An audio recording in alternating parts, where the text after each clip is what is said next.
ગુજરાતીઓ, જો તમે નવું મકાન લેવાની ફિરાકમાં છો અને લેવાની તૈયારીમાં છો તો મોડું ન કરો. કમસે કમ 31મી માર્ચ પહેલા જ નવું મકાન લઈ લો. જો મકાન લીધું હોય અને દસ્તાવેજ નોંધાવ્યો ન હોય તો પછી તેને નોંધાવી દો. સરકારે જંત્રીમાં વધારો કરવા માટે બરોબરની કમર કસી લીધી છે. તેથી જો તમે 31મી માર્ચ પછી મકાન લેવા કે દસ્તાવેજ કરવા ગયા તો તમારે જંત્રીનો જંગી માર તમારા ખિસ્સા પર સહન કરવાની તૈયારી રાખવી પડશે. કદાચ નવું મકાન લેનારાઓને એમ હોય કે સ્ટેમ્પ ડ્યુટી અને નોંધણી ફીમાં બહુ તો કેટલો વધારો થાય, પણ યાદ રાખો, જો તમે 31મી માર્ચ પછી મકાન લીધું તો સ્ટેમ્પ ડ્યુટી અને નોંધણી ફી પેટે કમસે કમ તમારે 50,000 થી 60,000 રૂપિયા સુધીની રકમ વધારે ચૂકવવાની તૈયારી રાખવી પડશે, તેમ રિયલ્ટી સેક્ટરના જાણકાર વર્તુળોનું કહેવું છે. તેથી જ બિલ્ડરો તેમને ત્યાં પ્રોજેક્ટ બુક કરાવનારને પણ સલાહ આપી રહ્યા છે કે તેઓએ જો મકાન બુક કરાવી દીધું છે તો 31 માર્ચ પહેલા તેની બધી પ્રક્રિયા પૂરી કરી લે, નહીં તો પછી ઊંચી જંત્રીના મારથી બચવા તેઓ અમારી પાસે ડિસ્કાઉન્ટ માંગશે તો પણ નહીં મળે. હજુ પણ ગુજરાતના શહેરોમાં કેટલાય લોકોને ખબર નથી કે જંત્રી વધી તો શું થશે. તેથી ફક્ત અમદાવાદ અને સુરત જેવા મોટા શહેરો જ નહીં, પણ વડોદરા અને રાજકોટ જેવા મેટ્રોપોલિટન શહેરો ઉપરાંત મહેસાણાથી લઈને અનેક નાના શહેરોમાં આ વાત એક સમાન ધોરણે લાગુ પડે છે. ઉલ્લેખનીય છે કે રાજ્યમાં વધતા શહેરીકરણની સાથે લોકો જ વધારે આવક મેળવવા શહેરો તરફ દોટ માંડી રહ્યા છે તેવું નથી. સરકારે પોતે પણ આવક વધારવા માટે શહેરો ઉપર મીટ માંડી છે. આના જ પરિપાક રૂપે સરકાર જંત્રી દરમાં વધારો કરવાની તૈયારીમાં છે.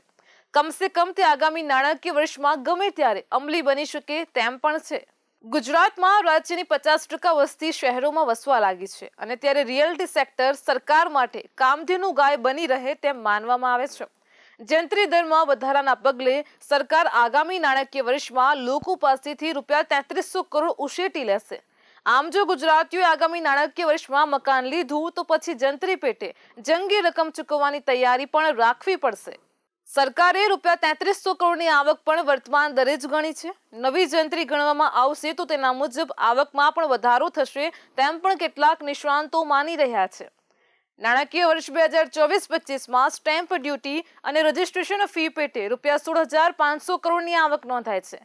તેની સામે નવી જંત્રી 25% વધીને જાહેર થાય તો તેવી સંભાવના છે. આના પગલે સરકારને બજેટ 2025-26માં જંત્રીની આવક લગભગ 20,000 કરોડ રૂપિયાએ પહોંચી જાય તેવો અંદાજ છે.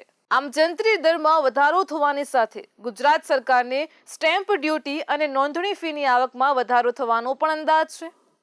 રાજ્ય સરકારના નાણાં મંત્રાલયના જ વરિષ્ઠ અધિકારીઓનું કહેવું છે કે 2025-26 માટે બજેટ અંદાજ તૈયાર કરતી વખતે અમે આવકના ચાલુ વલણો અને હાલના જંત્રી દરોને જ ધ્યાનમાં લીધા છે.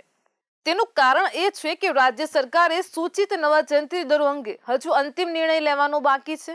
જો સરકાર વધેલા જંત્રીના દરો અમલમાં મૂકે અને વર્તમાન અંદાજપત્રીય આવકના અંદાજ કરતા વધુ આવક થઈ શકે છે અને હાલનો દરો જે છે તેમાં પણ ઘટાડો કરે તો ગયા નાણાકીય વર્ષે જે આવક થઈ તેમાં પણ ઘટાડો થઈ શકે છે. રાજ્યના મહેસૂલ વિભાગે જાન્યુઆરીમાં નવા સૂચિત સુધારેલા જંત્રી દરો અને વાંધા અને સૂચનો એકત્ર કરવાની પ્રક્રિયા પૂરી કરી હતી. મહેસૂલ વિભાગે હાલના જંત્રીના દરોને ન્યૂનતમ ધોરણે વધારીને બમણા કરવાની દરખાસ્ત પણ કરી છે. તેમાં કેટલાક કિસ્સાઓમાં તો સૂચિત વધારો 2000 ગણો છે. હવે સરકારે આ અંગે અંતિમ નિર્ણય લેવાનો બાકી છે. આ અંગે સરકારના જ ટોચના અધિકારીએ નામ ન આપવાની શરતે જણાવ્યું હતું કે સરકાર એ સુધારેલા દર ગમે ત્યારે જાહેર કરી શકે છે. નવા નાણાકીય વર્ષથી જંત્રીમાં ઓછામાં ઓછા 25%નો લઘુત્તમ વધારો પણ જાહેર થાય તેવી સંભાવના છે. 2023માં રાજ્યભરમાં જમીનના પ્રવર્તમાન બજાર ભાવોના વ્યાપક સર્વેક્ષણ પછી જંત્રીના દરો એ બમણા કરવામાં આવ્યા હતા. લોકોને અને રિયલ્ટી સેક્ટરના બિલ્ડરોને આશા હતી કે સરકાર એ બજેટમાં જંત્રીના દરમાં ઘટાડાની જાહેરાત કરશે, પરંતુ તેમની આશા ફળી નથી. મકાન ખરીદવા માંગતા લોકો સ્ટેમ્પ ડ્યુટી અને નોંધણી ફીમાં રાહતની કાગડોળે રાહ જોઈને બેઠા હતા, પરંતુ તેમની પ્રતીક્ષા હજુ પણ પૂરી થઈ નથી. સરકારે છેલ્લા કેટલાક સમયમાં વૈજ્ઞાનિક ધોરણે જંત્રી દરની ગણતરી કરીને લગભગ 5 થી 10 ગણો વધારો કર્યો છે. આ દરો વધવાના લીધે જમીનના ભાવમાં પણ ઉછાળો આવશે તે ચોક્કસ છે. આના પગલે આગામી દિવસોમાં સરકારને થતી સ્ટેમ્પ ડ્યુટીની આવક અને નોંધણીની આવકમાં ખનખનતી કમાણી થશે. બજેટના જ આંકડા મુજબ જોઈએ તો સરકારે 2022-23માં સ્ટેમ્પ અને નોંધણી ફીની આવક ₹14,206 કરોડ થઈ હતી. તેના પછીના નાણાકીય વર્ષમાં સરકારને 2023-24માં ₹15,334 કરોડની આવક નોંધાઈ હતી. આમ સરકારની આવકમાં સીધું 1,000 કરોડ રૂપિયાનો નોંધપાત્ર વધારો થયો હતો. સરકારની સ્ટેમ્પ ડ્યુટી અને નોંધણીની ફીની આવકમાં થયેલો વધારો આ સમયગાળા દરમિયાન રિયલ એસ્ટેટ સેક્ટરની તેજીને પણ આભારી હતો. આમ સરકાર ફક્ત મેટ્રો શહેરોમાં જ નહીં, મધ્યમ અને નાના શહેરો તથા અર્ધ શહેરી વિસ્તારોમાં પણ નોંધણી ફી અને સ્ટેમ્પ ડ્યુટી લાગુ પાડવાની છે.